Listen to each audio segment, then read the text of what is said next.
तथागत गौतम बुद्ध के चरणों में अपना सर झुकाकर उन्हें नमन करते हैं। इसके उपरांत संत रविदास जी के चरणों में, संत कबीरदास जी के चरणों में, सम्राट अशोक जी, साहू जी महाराज जी के चरणों में, ललई सिंह यादव जी के चरणों में, महात्मा ज्योतिबा फूले, माता सावित्रीबाई फूले, माता रमाबाई और बाबा साहेब भीमराव अंबेडकर जी के चरणों में अपना सर झुकाकर नमन करते हैं, उन्हें प्रणाम करते हैं। इसके उपरांत इस हरदुआ खालसा गांव में जो 8 दिवसीय प्रोग्राम चल रहा है तथागत गौतम बुद्ध कथा का, इस प्रोग्राम के कमेटी के सभी पदाधिकारियों को मैं बहुत बहुत साधुवाद देती हूँ। इसमें अध्यक्ष राजा राम जी, राजेश जी, चौधरी जी, शिव कुमार जी, रमेश जी, महामंत्री सियाराम जी, राकेश जी, राम बाबू जी, राजकुमार जी, ये हमारे कमेटी के पदाधिकारियों के कुछ नाम हैं।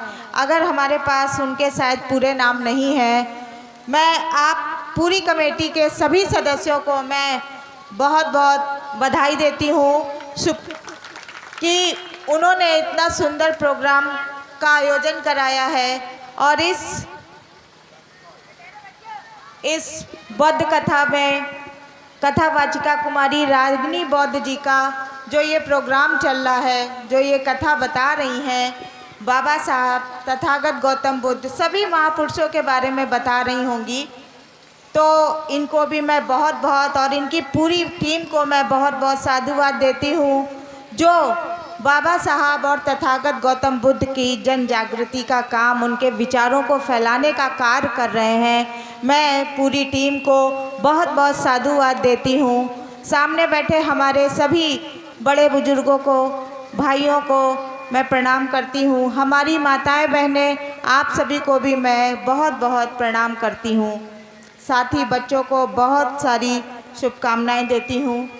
साथियों, अभी अभी जब हम आए थे यहाँ पर तो एक प्रोग्राम, एक नाट्य रूपांतरण चल रहा था कि तथागत गौतम बुद्ध के शरण में वो लड़की आई थी जिसको आनंद से प्यार हो गया था। उसको आनंद जो थे उनके शिष्य, उनकी छवि बहुत अच्छी लगी। तो तथागत गौतम बुद्ध ने उनको कैसे समझाया, आँख, नाक, कान, शरीर के प्रत्येक भाग का उन्होंने ऐसा वर्णन किया कि उस लड़की को सब कुछ समझ में आ गया और वो तथागत गौतम बुद्ध की शरण में आ गई। तो जो धम्म है, बौद्ध धम्म, ये एक ऐसा धम्म है कि किसी भी बिगड़े हुए व्यक्ति को सही रास्ता दिखाना। आप बौद्ध धम्म का पूरा इतिहास उठा के देख लीजिए। जो वैशाली थी नगर वधू, आज के समय में होता तो शायद उसको कोई भी ना अपनाता, लेकिन वैशाली की नगर वधू को तथागत गौतम बुद्ध ने अपनी शरण में लिया और उसे भिक्षुनी बनाया। इसी तरह और भी बहुत सारे थे। अंगुलीमाल, डाकू अंगुलीमाल का नाम सुना होगा। तो वो कितनी सारे लोगों को मार के पहनता जा रहा था उंगलियां, लेकिन तथागत गौतम बुद्ध के सामने जब आया, उसने अपने आप को आत्मसमर्पण कर दिया। किस लिए? तथागत गौतम बुद्ध के बताए हुए विचारों से वो इतना प्रभावित हुआ कि उसने आत्मसमर्पण कर दिया और उनका भी नाम आज तथागत गौतम बुद्ध के नाम के साथ जुड़ गया। तो ये जो इतिहास है ना, ये बताता है कि अगर हम लोग अच्छे कार्य करते हैं और अच्छे लोगों की शरण में जाते हैं तो वो दूर इतिहास तक हमारा भी नाम चलता है, अगर हम वाकई अच्छे कार्य करेंगे।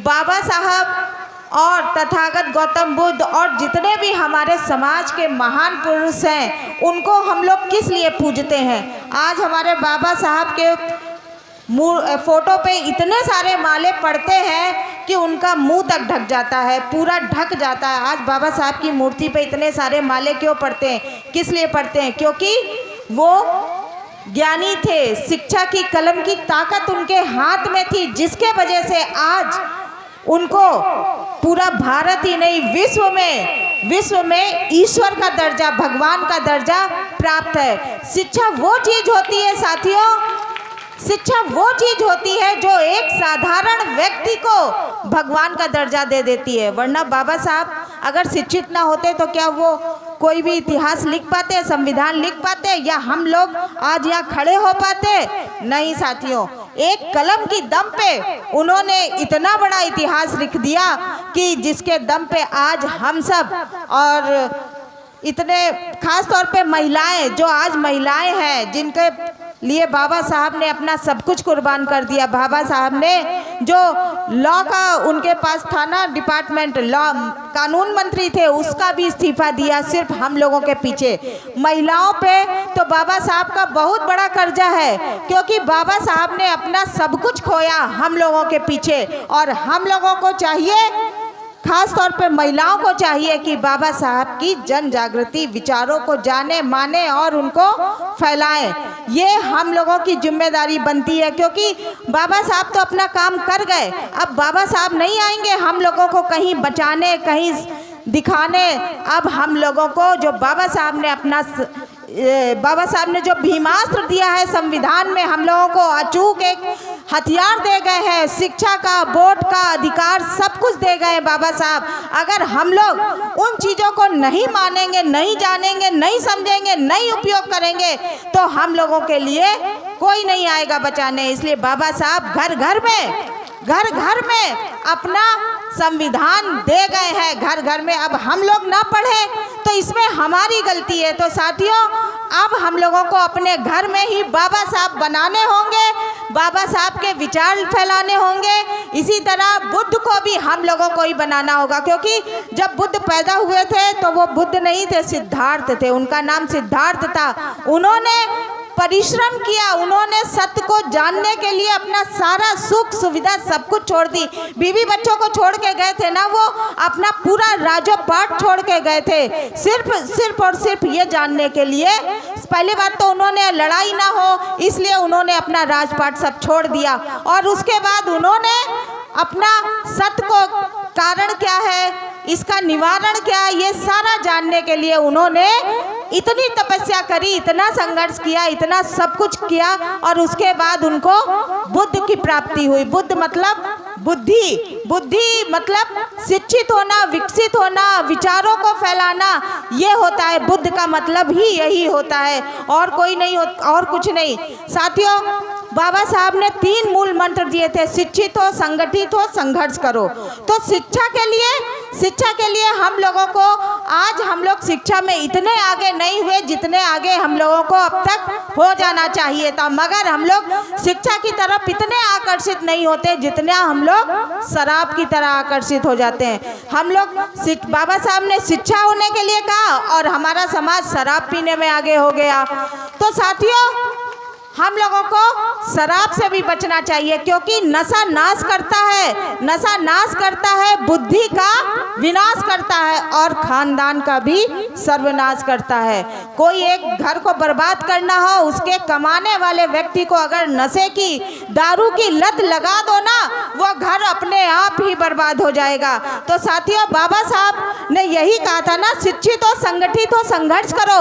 बाबा साहब ने कभी शराब नहीं पी थी। बाबा साहब चाहते तो बहुत अच्छी शराब पी सकते थे, लेकिन उन्होंने कभी शराब का सेवन नहीं किया। उन्होंने कहा कि अगर मैं ये सब करने लगूंगा तो मेरा समाज आज जो पिछड़ा है, जो भ्रमित है, वो कैसे जागेगा। उन्होंने अपने समाज को जगाने के लिए सब कुछ, उनको बहुत अच्छा अवसर था, उनको विदेशों में अपना घर बना सकते थे, अपने बीवी बच्चे वहाँ रख सकते थे, मगर उन्होंने सब कुछ त्यागा हम लोगों के पीछे। और आज हम लोग क्या कर रहे हैं? उसके बाद बाबा साहब ने कहा संगठित हो, तो हम लोग संगठन बनाने लगे, छोटे छोटे संगठन बनाने लगे।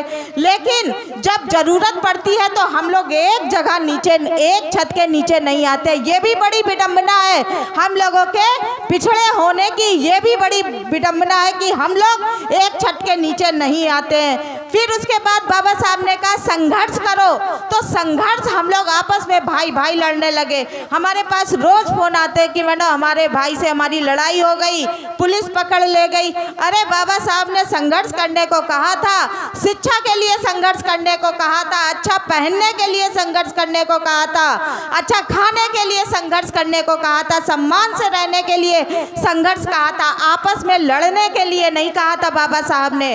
तो बाबा साहब के मूल मंत्र जानो, उनका मतलब जानो, उनको समझो, तभी हम लोग इस तरह के बुद्ध कथा के आयोजन को सफल बना पाएंगे।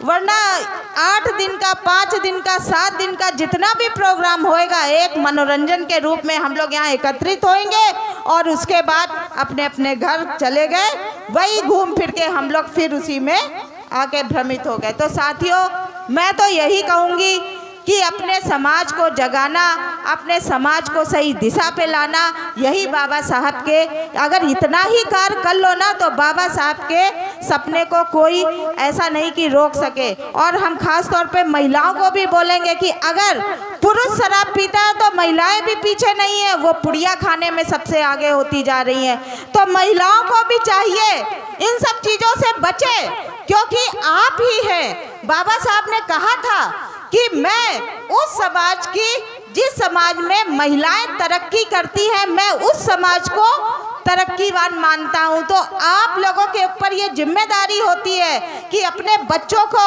पढ़ाना है, सही दिशा दिखानी है, कैसे क्या करना है। अगर आप लोग ही यही सब करेंगे तो आपका बच्चा, जो ये बच्चे हैं ना, पता नहीं इनमें से कल कौन डीएम बन जाए, सीएम बन जाए, पीएम बन जाए, कौन बन जाए क्या। तो इसलिए अपने बच्चों को शिक्षित करो। जब बाबा साहब जन्म लिए थे तब किसी ने नहीं सोचा होगा कि ये इतने बड़े नायक बनेंगे, इतने बड़े महान दार्शनिक बनेंगे। बाबा साहब के जन्म के समय भी उनके माता पिता ने ये नहीं सोचा होगा। तो साथियों, बहनों और भाइयों, मैं यही कहूँगी कि अपने बच्चे को सही दिशा दें, सही शिक्षा दें। और मैं पुनः आप सभी को बहुत बहुत धन्यवाद करती हूँ जो इस ग्राम में बहुत अच्छा प्रोग्राम का आयोजन किया। मैं अपनी रजनी बौद्ध कथावाचक जो रजनी बौद्ध जी हैं, इन रागिनी बौद्ध जी, इनको भी मैं बहुत बहुत धन्यवाद देती हूँ कि इन्होंने बड़ा अच्छा नाटक रूपांतरी पेश किया। लेकिन एक चीज़ और है, भाइयों से ज़्यादा तो बहनों की संख्या है। तो मैं यही कहूँगी कि बहनें ज़्यादा जागृत हैं हमारे भाइयों की अपेक्षा। इसी के साथ अपनी बात समाप्त करते हैं। जय भीम, जय भारत।